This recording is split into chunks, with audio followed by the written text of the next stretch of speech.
Pagdating sa basketball ay normal lang ang injury dahil parte ito ng laro at tanggap ng mga players na minsan ay darating ito. Pero wala nang masasakit pa kundi panoorin ng isang manlalaro na may mataas sanang potensyal ngunit unti-unting bumagsak ang laro dahil sa injuries. Ang mas malala pa ay napipilitang magretiro ang iba dahil sa hindi kinakaya ng katawan nila ang paglalaro.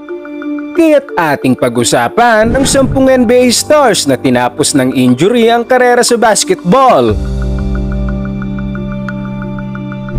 Number 10. Tracy McGrady.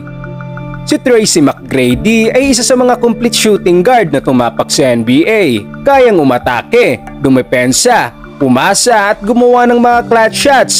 May mga taon pa nga na nag-a-average ito ng halos 32 points per game. Pero sa kabila ng galing niya, sa kanyang NBA career ay hindi ito nakatagos sa first round. 2005-2006 season nagsimula ang pagbagsak ng karera ni McGrady dahil sa matinding pananakit sa likuran nito, dahilan kung bakit 47 games lang ang nalaro niya sa season at may mga pagkakataon pang inilalabas siya sa loob ng court buhat ng stretcher. Sa 2006-2007 season lalo pang lumala ang injury niya at mas marami pang na-miss na laro. Pagsapit ng 2008 playoffs, may pagkakataong halos hindi na makalakad si McGrady na kinailangan pang turukan ng painkiller at ipadrain ng fluid sa balikat at tuhod para lang makapaglaro. Simula noon, naging sunod-sunod na ang kanyang injuries at operasyon na dahilan para dahan-dahang bumaba ang laro niya. Hanggang sa hindi na nga kinaya ng katawan niya ang sunod-sunod na injuries, kaya napilitan itong magretiro sa edad lamang na 34 years old. Number 9. Yao Ming. Bago pa man tumapak sa NBA, si Yao Ming ay meron na itong history ng foot injuries sa CBA pa lang. Pero kahit na ganito ay nagdumi na pa rin siya sa NBA at pinutunayang mali ang lahat ng nagduda sa kanya. Pagpasok niya sa NBA, agad siyang naging superstar sa liga. Naging 8 All-Star sa kanyang siyam na season at umabot pa nga sa puntong nag-average ito ng 25 points per game sa kanyang isang season. Sa kanyang unang 3 taon sa liga ay halos na kumpleto niya ang bawat laro. Ngunit noong 2005-2006 season, dito na nagsimula ang kanyang sunod-sunod na injuries. Na-miss niya ang 21 games sa season na ito dahil sa toe injury at sa sumunod na season ay injury naman sa tuhod ang dumali sa kanya. Kaya 32 games ang na-miss niya. Bago siya ma-injured, nag-a-average ito ng 27 points at 10 rebounds na isa sa frontrunners para sa MVP award. Noong 2007, nasundan ulit ito ng stress fracture sa kaliwang paa at mula noon ay paulit-ulit na itong na-injured kaya't kinailangan niyang magretiro ng maaga. Sa loob ng 9 years, nag-average ito ng 19 points at 9 rebounds per game. Imagine na lang kung naging healthy si McGrady at Yao Ming sa Rockets noon. Malamang naging isa sila sa pinaka-deadly na duo sa NBA. Number 8. Bill Walton. Sa kolehiyo pa lang, isa nang alamat si Bill Walton. Pinangunahan nito ang UCLA sa 2 sunod na season na merong undefeated 30-0 record kasama ang 88 games win streak. 3 beses itong naging National College Player of the Year bago pumasok sa NBA at makuha ng Portland bilang first overall pick sa 1974 draft. Sa simula pa lang ng kanyang NBA career, nagpakitang gilas na agad ito. Pinangunahan niya ang liga sa rebounds at block, naging All-Star, at sa taong 1977 nakuha ng Blazers sa kanilang kauna-unahang championship kung saan siya ang naging Finals MVP. Sa mga panahong ito, si Walton ay nag-average ng 16 points, 13 rebounds at 3 blocks per game. Ngunit sa kanyang unang 3 taon sa liga, 151 out of 246 games lang ang nailaro niya dahil sa injury. At sa kanyang karera, 1 beses lang itong nakapaglaro ng sa higit 67 games. Matapos niyang makuha ang League MVP noong 1978, naging tuloy-tuloy na ang pagbagsak ng laro ni Walton. Sa sumunod na taon ay na-miss niya ang buong season dahil sa injury. 1979-80 season naman, 14 games lang ang nailaro niya. Pagkatapos nito ay 2 season ulit ang na-miss niya. Sa dulo ng kanyang karera ay napunta ito sa Boston Celtics bilang bench player na nanalo ng 6th Man of the Year at kasama sa championship team ni Larry Bird, Kevin McHale at Robert Parrish. Ngunit sa sumunod na season ay 10 games lang ang kanyang nalaro at tuluyang nagretiro.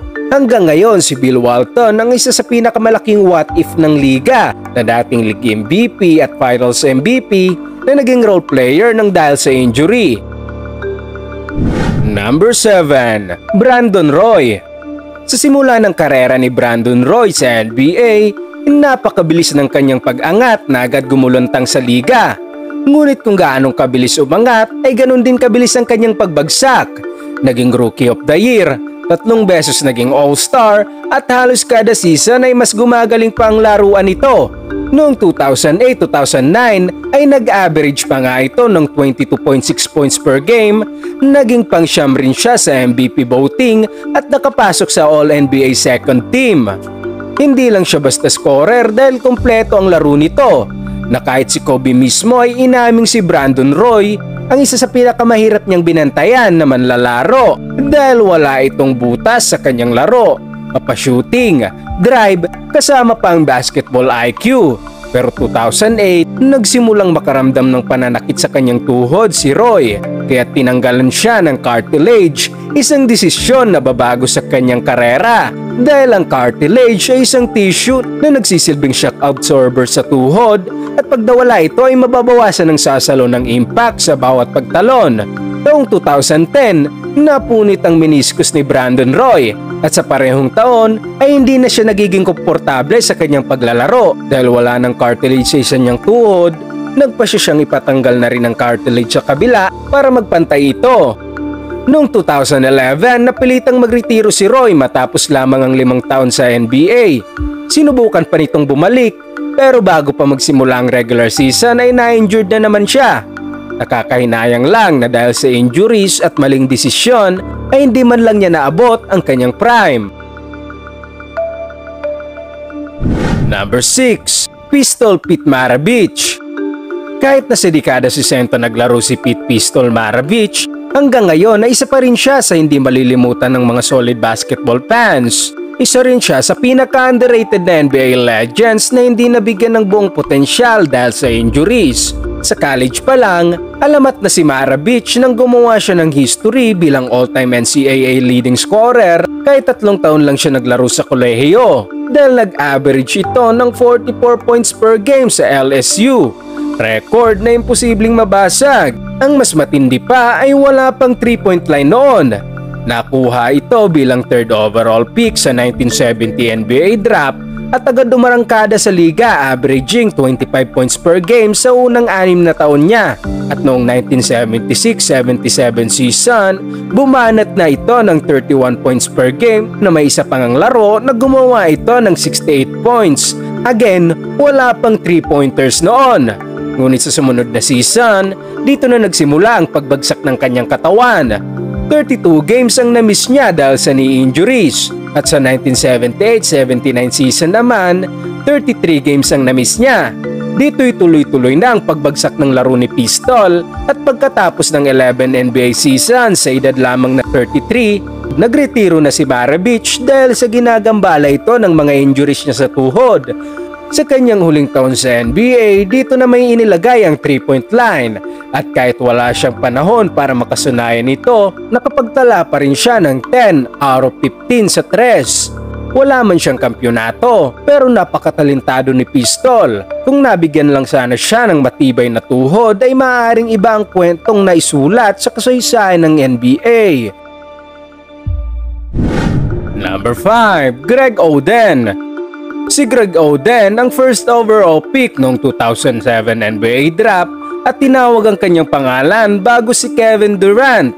Sa kanyang laki at taas at sa kanyang potensyal bilang manlalaro ay siya ang inaasahang magiging susunod na dominant big man sa NBA. Sa college ay pinangunahan nito ang Ohio State patungong NCAA Finals, ngunit bago pa man tumapak si Oden sa NBA hardwood, dumating na agad ang bangungot sa kanyang karera.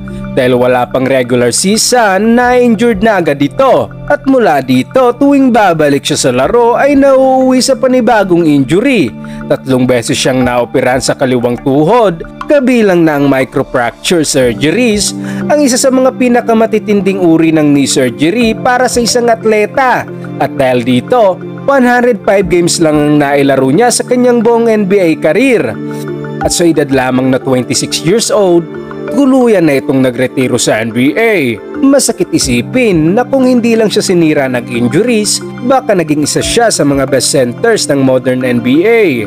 Pero dahil sa katawan niyang hindi kinaya ang bigat ng professional basketball, naging isa si Oden sa pinakamasaklap na what-if story ng liga. Number 4. Chris Webber. Ang kartada ni Chris Webber bilang isang player hindi basta-basta. Number 1 overall pick sa 1993 draft, Rookie of the Year, 5-time All-Star at naging puso ng Sacramento Kings na tinulungan ng franchise para maging top team sa West ng ilang seasons. Sa kanyang rookie year kasama ang Warriors, nag-average agad ito ng 17 points at 9 rebounds. At sa kanyang mga sumunod na taon, hindi bumaba ang kanyang average sa 20 points per game. Noong 2000-2001 season pa nga, kasama ang Kings ay nag-average ito ng 27 points per game at nagtapos bilang pang-4 sa MVP voting. Pero ang pinakakapansin-pansin ay kung paano niya binuhat ang Kings, isang team na dating hindi pinapansin na biglang naging contender sa Western Conference. Sa 2002-2003 season, inaasahan na muli siyang mapapabilang sa MVP candidates at tinitingnan ng Kings bilang team na may malaking tsansa para makuha ang kampyonato. Ngunit nagbago ang lahat sa second round ng playoffs dahil habang tumatakbo si Webber sa fast break, bigla na lang siyang bumagsak nang walang kahit anong contact. Dito ay na-diagnose siya na merong major knee injury na kinakailangang operahan agad at mula noon, nagbago na ang laro niya na hindi na katulad ng dati. Nawala ang bilis, taas ng talon at unti-unting bumaba ang kanyang laro. Nagpalipat-lipat pa ito ng teams pero hindi na siya nakabalik sa dati niyang forma. At noong 2008 sa edad na 35 years old ay tuluyang nagretiro. Number 3. Penny Hardaway. Noon, tinatawag si Arfeni Penny Hardaway na next Michael Jordan. Patunay lamang ng kanyang galing at talento. Naging 3rd overall pick sa 1993 draft kasama si Shaq. Silang dalawa ang naging mukha ng Orlando noon. At sa kanyang second year, nakapagtala ito ng 20 points per game na napasama agad sa All-Star. Nakapasok pa nga ang Magic sa 1995 NBA Finals. Ngunit nagbago ang lahat nang umalis si O'Neal sa team at si Penny ang nanguna sa kupunan. Dito'y nagsimula na nga ang kanyang malaking problema dahil sa 1996 season, tinamaan ng injury ang kanyang kaliwang tuhod at sa sumunod na season, 19 games lang ang nalaro niya. Matapos ma-diagnose, kinailangan niyang sumailalim sa surgery para ayusin ang meniscus dahil sa overcompensation at patuloy na stress, lumala rin ang kondisyon ng kanyang kanang tuhod. Kaya nagpa-microfracture surgery siya sa parehong tuhod sa sumunod na taon. Simula dito, hindi na bumalik sa dati ang laro ni Penny. Nawala ang bilis, explosiveness at confidence niya sa court. Lumipat pa nga ito ng Phoenix Suns, ngunit hindi na siya ang dating Hardaway sa Magic. Number 2. Andrew Bynum. Si Andrew Bynum ay direktang na-drop mula sa high school noong 2005 at isa sa pinakabatang manlalaro na nakapasok sa NBA. Ganito kalaki ang nakikitang potential sa kanya. Siya ang project player noon ng Lakers at habang tumatagal ay nagpapakita si Bynum ng dominance sa loob ng pinta. Ngunit noong 2008 season, sa kasagsagan ng development niya ay bigla siyang bumagsak ng aksidente nitong matapakan ng paa ni Lamar Odom dahilan para madislocate ang kneecap ni Bynum. Ito ang kanyang naging kauna-unahang major knee injury. Nakabalik pa naman ito at nag-average ng 13 points at 10 rebounds per game. Sa sumunod na taon, muli siyang na-injury sa tuhod at sa pagkakataong ito ay si Kobe naman ang nakabangga sa kanya. Pagkatapos nitong umatake sa basket ay tinamaan ng tuhod ni Bynum nang matumba ito dahilan para mapunit ang kanyang ACL. Sa kabila ng lahat, muli siyang nakabalik sa paglalaro at tinulungan ng Lakers para makuha ang back-to-back championships noong 2009 at 2010. 2011-2012 season naman ang rurok ng kanyang karera na nakapagtala ng 18 points, 11 rebounds per game, naging all-star at sinasabing second best center sa liga sa likod ni Dwight Howard. Pero muli siyang nadali ng injury, dahilan para hindi ito makalaro ng isang buong season at matrade papunta sa Sixers. Dito'y sunod-sunod na ang kanyang knee issues at nadagdagan pa ng off-court attitude problems. Kaya't noong 2014 sa edad lamang na 26 years old, tuluyan siyang nawala sa NBA.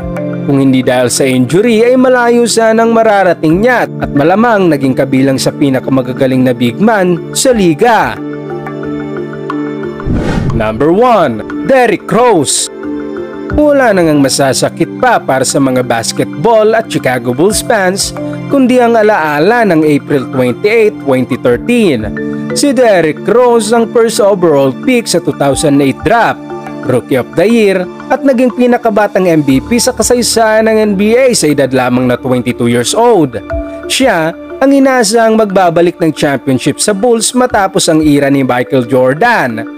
Ang kanyang explosiveness, speed at kawalan ng takot tuwing umatake sa rim na parang lumilipad ay nagbigay excitement sa mga fans. Ngunit nagbago ang lahat sa Game 1 ng 2012 playoffs kontra Sixers. Sa huling minuto ng laro, umatake si Rose, bigla na lang siyang bumagsak nang walang kahit anong contact. Dahil napunit na pala ang kanyang ACL. Dahilan para ma-miss siya ang buong 2012-2013 season.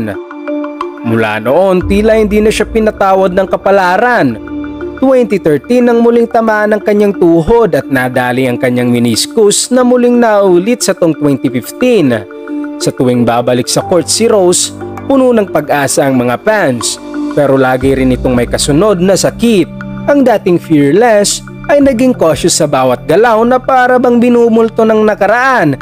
2016, nang nagsimula siyang magpalipat-lipat ng koponan mula sa Knicks, Cavs, Timberwolves, Pistons at ang kanyang huling team na Memphis noong 2023-24 season bago magretiro. Si Derrick Rose ang isa sa biggest what if ng NBA dahil ni hindi man lang nito naabot ang kanyang prime. Ngunit sa kabila nito, nagpatuloy pa rin siya sa paglalaro at hindi sumuko. Dahilan para makuha niya ang pagmamahal at respeto ng mga basketball fans. At yan ang 10 NBA stars na tinapos ng injury ang karera sa basketball. Anong masasabi nyo dito mga boss? Sino sa kanila ang biggest what if mo? I-komento mo lamang sa ating comment section at babasahin nating lahat yan. Huwag kalimutang mag-subscribe para suportahan ang ating channel.